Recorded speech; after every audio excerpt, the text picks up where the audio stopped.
In a small, forgotten town, there stood an old hospital, abandoned for decades, but still whispered about by locals. The legend said it was haunted by the spirits of patients who never left. Curious thrill-seekers often dared each other to spend a night inside, but none ever returned with the same sanity they entered with one stormy night. A group of friends, Tom, Lisa, and Jake, decided to investigate the hospital. Armed with flashlights and bravado, they pushed open the creaking doors. The air was heavy with dust. As they ventured deeper, the temperature dropped, and an eerie silence enveloped them. Suddenly, a distant moan echoed through the corridors. The friends exchanged nervous glances but pressed on, convinced they would uncover the truth behind the legend. In the old operating room, they found surgical tools rusted and scattered, as if abandoned mid-procedure.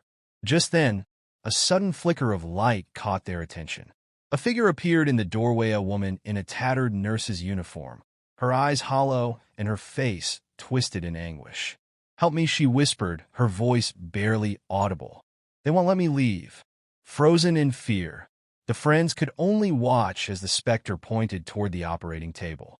Despite every instinct telling them to run, they felt compelled to approach. The table was stained with dark, dried blood, and the walls were lined with photographs of patients, all of whom had met tragic ends. As they studied the images, a chilling realization hit them. The woman was one of them. Each patient's fate had been sealed by the hospital's dark past, experiments gone wrong, and unexplainable deaths that were buried deep by the hospital's administration. Suddenly, the lights flickered again, and the temperature plummeted. The friends felt a cold breath on their necks and turned to see more apparitions, patients pleading for release from their torment. Panic set in, and they ran back down the corridor, but the hospital had shifted. The exit was nowhere in sight. In their frantic escape, they stumbled into a room filled with old medical records. Each file revealed horrifying truths about the hospital's experiments. The walls seemed to close in as they realized they were trapped in a cycle of the past, just like the spirits that haunted them. With no choice but to confront their fears, they returned to the operating room. The nurse stood waiting, her expression one of desperation mixed with hope. "You must remember us. Only then can we be free." Recalling the names from the files, they began to chant them aloud. The atmosphere crackled with energy, and the spirits swirled around them, their wails rising in intensity. As the friends recited the last name, a blinding light engulfed the room. When the light faded, the hospital was silent. The friends found themselves outside, trembling and breathless. The once imposing structure now seemed just a building, devoid of the malevolent energy that had held them captive. As they walked away, the sun began to rise, casting a warm glow on the town. They knew they had freed the spirits, but the memory of that night would haunt them forever, a reminder of the darkness that lurked behind closed doors, waiting for the next curious souls to unveil its secrets. Though they had escaped the hospital, the haunting memories lingered in Tom, Lisa, and Jake's minds.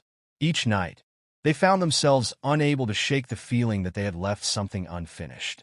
The spirits, once tormenting them, had transformed into a sense of purpose, a call to uncover the hospital's dark history and ensure the lost souls would finally find peace. Determined, the friends started their investigation by visiting the town library. They pored over old newspapers, town records, and any documents they could find.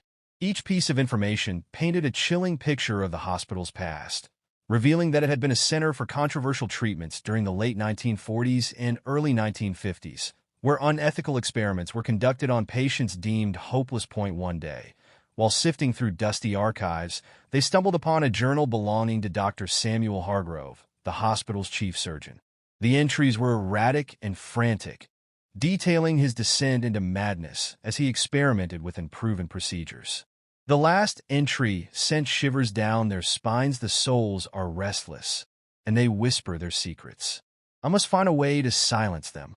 Realizing the journal could hold the key to unraveling the mysteries surrounding the hospital, they made plans to return to the building. Armed with new resolve and the journal in hand, they returned to the hospital at midnight, the full moon illuminating the path before them. As they stepped inside, The air felt charged with energy. They followed the echoes of the past, retracing their steps to the operating room. The oppressive silence loomed, but now they felt a different presence, one of anticipation rather than malice. Gathering their courage, they began to read excerpts from Dr. Hargrove's journal aloud, hoping to appease the restless spirits. As they spoke, the temperature began to drop again, and shadows began to swirl around them. The nurse's ghost appeared, her sorrowful eyes searching theirs. "You have come back," she said, her voice echoing softly. "Help us finish what was started. We are trapped in a loop of pain and suffering." The friends looked at each other, understanding the weight of the task ahead. They had to confront Dr. Hargrove's spirit to break the cycle. They searched the journal for any mention of rituals or methods to communicate with the departed doctor. "Here," Lisa exclaimed, pointing to a passage that described a summoning ritual using a relic from the hospital. They remembered seeing an old surgical tool in the operating room earlier. It had to be significant. They hurried to find it and discovered a rusty scalpel, seemingly untouched by time. Holding it in a circle, they formed a triangle with the scalpel at the center.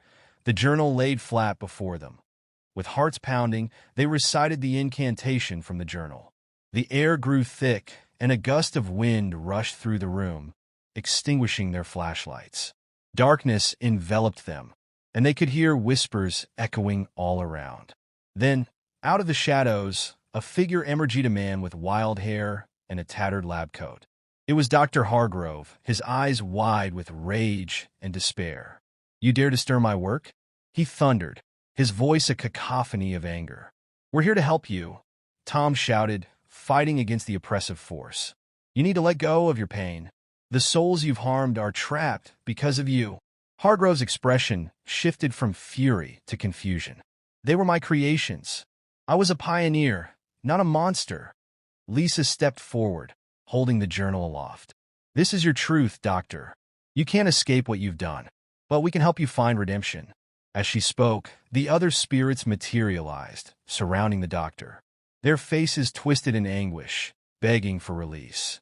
Hargrove's resolve began to crumble as he witnessed the suffering he had caused. "Release us," the nurse implored, her voice cutting through the tension. "Let us be free." In that moment, Hargrove's facade broke. The guilt and madness that had consumed him poured out in anguished cries. "I was wrong. I only wanted to help," he sobbed. Seeing his pain, the friends felt a surge of compassion. They began to chant together, urging him to embrace the light of forgiveness and to confront his wrongdoings. Slowly, the darkness around Hargrove began to dissipate. As he surrendered, a brilliant light enveloped him, and he reached out to the spirits. "I'm sorry. I'm so sorry," he cried as the light engulfed him and the other spirits. A powerful gust of wind filled the room, and the air shimmered with ethereal energy. The spirits began to rise, their faces transforming from sorrow to relief. One by one, they faded into the light, finally free from their torment. When the light finally dimmed, the friends found themselves alone in the operating room. The oppressive weight lifted. The atmosphere felt lighter, and the shadows that had once haunted the hallways were gone. As they left the hospital, a sense of peace settled over them. They had faced their fears and unraveled the dark secrets that had plagued the building for decades. In the months that followed, they became the town's advocates for the hospital's history, ensuring that the stories of the lost souls would never be forgotten. They understood now that every life mattered, and their experience had forged a bond that would last a lifetime. Though they still carried the memories of that night, they found solace in knowing they had helped restore peace to a place once filled with anguish. The echoes of the past had transformed into whispers of hope, reminding them that even in darkness, light could prevail.